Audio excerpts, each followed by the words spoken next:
നമസ്കാരം സുഹൃത്തുക്കളെ, എൻ്റെ പേര് റിജു രാമൻ. അപ്പോൾ ആക്റ്റീവായിട്ടിരിക്കാൻ വേണ്ടിയിട്ട് എന്തെങ്കിലും കാര്യങ്ങൾ ചെയ്യണ്ടേ എന്ന് വിചാരിച്ചിട്ടാണ് അത് ഞാൻ ചെയ്തുകൊണ്ടിരുന്നത്. അപ്പോൾ ഇപ്പോൾ ഞാൻ എൻ്റെ ഒരു സ്വധർമ്മയിലേക്ക് വരികയാണെന്നാണ് ഞാൻ വിചാരിക്കുന്നത്. അപ്പോൾ ഞാൻ കുറേ വർഷങ്ങൾക്ക് മുമ്പ് ഒരു ബുക്ക് വായിച്ചിട്ടുണ്ടായിരുന്നു, ദ പവർ ഓഫ് നൗ എന്നും പറഞ്ഞുകൊണ്ടൊരു ബുക്ക്. എഹാർട്ട് ടോളി എന്നും പറഞ്ഞുകൊണ്ട് ഒരു കനേഡിയനായിട്ടുള്ള ഒരു മാസ്റ്റർ എഴുതിയതാണ്. അപ്പം ആ സമയത്ത് എനിക്കത് പൂർണ്ണമായിട്ടും വായിച്ചിട്ടെങ്കിലും പൂർണ്ണമായിട്ടും അത് ഉൾക്കൊള്ളാൻ വേണ്ടിയിട്ടുള്ള ഒരു മാനസികാവസ്ഥ ഉണ്ടായിരുന്നില്ല എന്നാണ്. അപ്പം കഴിഞ്ഞ 2023 മുതൽ ഞാൻ കുറച്ച് ദുർഘടമായിട്ടുള്ള അവസ്ഥകളിലൂടെ കടന്നു പോയിക്കൊണ്ടിരിക്കുകയാണ്. എനിക്ക് മാരകമായിട്ടുള്ള ഒരു അസുഖം എനിക്ക് ഐഡൻറ്റിഫൈ ചെയ്തു. അതിൻ്റെ ഭാഗമായിട്ട് ഇപ്പം എൻ്റെ വിരലുകളൊക്കെ എനിക്ക് നല്ല രീതിയിൽ ചലിപ്പിക്കാൻ വേണ്ടിയിട്ട് ബുദ്ധിമുട്ടുണ്ട്. മസിലുകളൊക്കെ വീക്കായി. അപ്പോൾ ഞാൻ ഒരു 9 മാസമായിട്ട് വീൽ ചെയറിൽ തന്നെയാണ് ഇരിക്കുന്നത്. അപ്പം അങ്ങനെ പ്രതീക്ഷിക്കാത്ത രീതിയിലുള്ള വലിയൊരു ട്വിസ്റ്റ് ലൈഫിലുണ്ടായി. അപ്പം എനിക്ക് ഈ അസുഖം തിരിച്ചറിഞ്ഞ സമയത്ത് അന്ന് ശ്രീചിത്രയിൽ ഇരുന്നുകൊണ്ട് ഞാൻ ഈ ബുക്ക് വായിച്ചു. അത് എനിക്ക് അവിടുത്തെ പെയിൻഫുള്ളായിട്ടുള്ള ടെസ്റ്റുകളിലൂടെയൊക്കെ വളരെ മനോഹരമായിട്ടുള്ള രീതിയിൽ കടന്നു പോകാൻ വേണ്ടിയിട്ട് സഹായിച്ചിരുന്നു. നമുക്കെല്ലാം അറിയാവുന്ന കുറേ കാര്യങ്ങൾ തന്നെയാണ്. അപ്പോൾ ഈ പുസ്തകം എഹാർട്ട് ടോളിയുടെ ഈ നിമിഷത്തിൽ ജീവിക്കൂ, ഉണർവിലേക്കുള്ള ഒരു വഴികാട്ടി എന്നും പറഞ്ഞുകൊണ്ട് മലയാളത്തിൽ അത് തർജ്ജമ ചെയ്യപ്പെട്ടിട്ടുണ്ട്. അത് DC ബുക്സാണ് ഇറക്കിയിട്ടുള്ളത്. അപ്പോൾ ഇത് ശരിക്കും പറയുകയാണെങ്കിൽ എല്ലാവർക്കും വായിച്ചാൽ മനസ്സിലാകണമെന്നില്ല. നമ്മുടെ മനസ്സിനെക്കുറിച്ചിട്ട് എന്തെങ്കിലുമൊക്കെ അവബോധമുള്ളവർക്ക്, അതായത് നമ്മൾ വലിയൊരു ദുരിതത്തിലായിട്ടിരിക്കുന്ന സമയത്ത് ഇതെല്ലാം എൻ്റെ മനസ്സിൻ്റെ കളികളാണെന്നുള്ള യാഥാർത്ഥ്യം എപ്പോഴെങ്കിലും മനസ്സിലാക്കിയിട്ടുള്ളവർക്ക് ഈ പുസ്തകം വളരെയധികം സഹായിക്കും. ആ അവബോധം ഉള്ളവർക്ക് മാത്രമേ ഇത് സഹായിക്കുകയുള്ളൂ. അല്ലാത്തവർക്ക് ഇത് വായിച്ചു കഴിഞ്ഞാൽ എന്തെങ്കിലും പിടികിട്ടുമോ എന്നുള്ള കാര്യം എനിക്കറിയില്ല.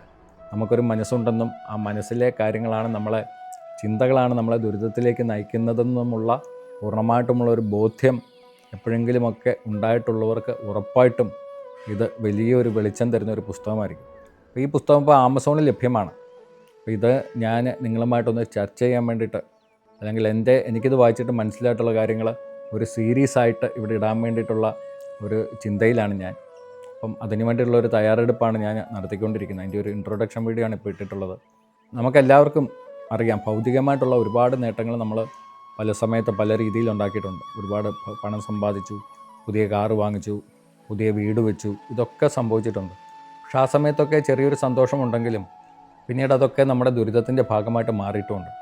അപ്പോൾ ഇതൊന്നും നമുക്ക് യഥാർത്ഥത്തിലുള്ള സന്തോഷം തരില്ല എന്നുള്ള തിരിച്ചറിവ്, ആ ഒരു അവബോധം ഏതെങ്കിലുമൊക്കെ നിങ്ങളുടെ മനസ്സിൽ ഉണ്ടായിട്ടുണ്ടെങ്കിൽ ഉറപ്പായിട്ടും ഈ ഒരു പുസ്തകം, മനസ്സെപ്പോഴാണ് നിശ്ചലമാകുന്നത് ആ സമയത്താണ് ആ സമാധാനം അനുഭവിക്കാൻ സാധിക്കുന്നതെന്നുള്ള തിരിച്ചറിവിലേക്ക് നമ്മളെ എത്തിക്കാൻ വേണ്ടിയിട്ട് ഈ പുസ്തകം സഹായിക്കും. അപ്പോൾ ആ ഒരു ലക്ഷ്യത്തിലേക്ക് എത്തിക്കുക, അതാണ് മാറാത്ത സമാധാനം. നമ്മുടെ ഉള്ളിൽ തന്നെയാണ് ആ സന്തോഷവും സമാധാനവും ഉള്ളെന്നുള്ള ആ തിരിച്ചറിവ്. അപ്പം ആ ഒരു യാത്രയിലാണ് ഞാനിപ്പോൾ പോകുന്നത്. നിങ്ങളെല്ലാവരും ആ യാത്രയിൽ ഞാൻ എന്നോടൊപ്പം ക്ഷണിക്കുകയാണ്. എൻ്റെ ഈ പുതിയ പേജ് അത് മാക്സിമം ആൾക്കാരിലേക്ക് എത്തിക്കാൻ വേണ്ടിയിട്ട് എന്നെ ഒന്ന് സഹായിക്കുക. ആധ്യാത്മികമായിട്ട് മുന്നേറണമെന്നുള്ള ചിന്തയുള്ളവർക്ക്, യഥാർത്ഥത്തിലുള്ള സന്തോഷവും സമാധാനവും നമ്മുടെ ഉള്ളിലാണെന്നുള്ള ഏകദേശ ധാരണയുള്ളവർക്ക് ഉറപ്പായിട്ടും ഇതൊരു മികച്ച വഴികാട്ടിയായിരിക്കും ഉള്ള കാര്യത്തിൽ യാതൊരു സംശയവുമില്ല. അപ്പോൾ അടുത്ത ദിവസം മുതൽ ഈ പുസ്തകത്തിൽ ഞാൻ വായിച്ചിട്ട് നിങ്ങളുമായിട്ടൊന്ന് പങ്കുവയ്ക്കണം എന്നാണ് വിചാരിക്കുന്നത്. അപ്പോൾ ഇതിനോട് താല്പര്യം തോന്നിയവർ ഉറപ്പായിട്ടും കൂടുതൽ ആൾക്കാരിലേക്ക് ഷെയർ ചെയ്യുക. നിങ്ങളുടെ അഭിപ്രായങ്ങൾ ഉറപ്പായിട്ടും അറിയിക്കുക. പിന്നെ എൻ്റെ അസുഖത്തെക്കുറിച്ചിട്ട് പറഞ്ഞു കഴിയുമ്പോൾ എനിക്ക് MND എന്ന് പറയുന്ന ഒരു അസുഖമാണുള്ളത്. അപ്പം അതിൽ നിന്ന് ഞാൻ പല രീതിയിലും ചെറിയ റിക്കവറീസ് എൻ്റെ ലൈഫിൽ ഞാൻ കണ്ടുകൊണ്ടിരിക്കുന്നുണ്ട്. അതിന് കാരണം മനസ്സിൻ്റെ നിശ്ചലത എനിക്ക് അറിയാൻ വേണ്ടിയിട്ട് പറ്റുന്നതുകൊണ്ടാണ്. മനസ്സിൻ്റെ പിടിയിൽപ്പെടുമ്പോഴാണ് ഈ രോഗം പൂർണ്ണമായിട്ടും കീഴ്പ്പെടുത്തുന്നതെന്നുള്ള തിരിച്ചറിവിലേക്ക് ഞാൻ എത്തിയിട്ടുണ്ട്. അപ്പോൾ ഇത് എനിക്കൊരു സെൽഫ് ഹീലിംഗ് ആണ്.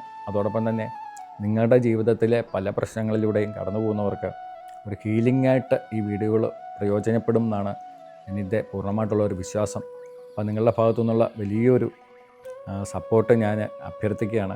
അപ്പോൾ അടുത്തൊരു വീഡിയോ മുതൽ നമ്മൾ ഈ പുസ്തകത്തിലെ കാര്യങ്ങൾ ചർച്ച ചെയ്യാൻ വേണ്ടിയിട്ട് തുടങ്ങും. അപ്പം ഒരിക്കൽ കൂടി ഞാൻ അഭ്യർത്ഥിക്കുകയാണ്, കൂടുതൽ ആൾക്കാരിലേക്ക് ഈ പേജ് എത്തിക്കുക. നിങ്ങൾ ഫോളോ ചെയ്യുക, ഇതിൻ്റെ ലിങ്ക് ബാക്കിയുള്ള ആൾക്കാരിലേക്ക് എത്തിക്കുക.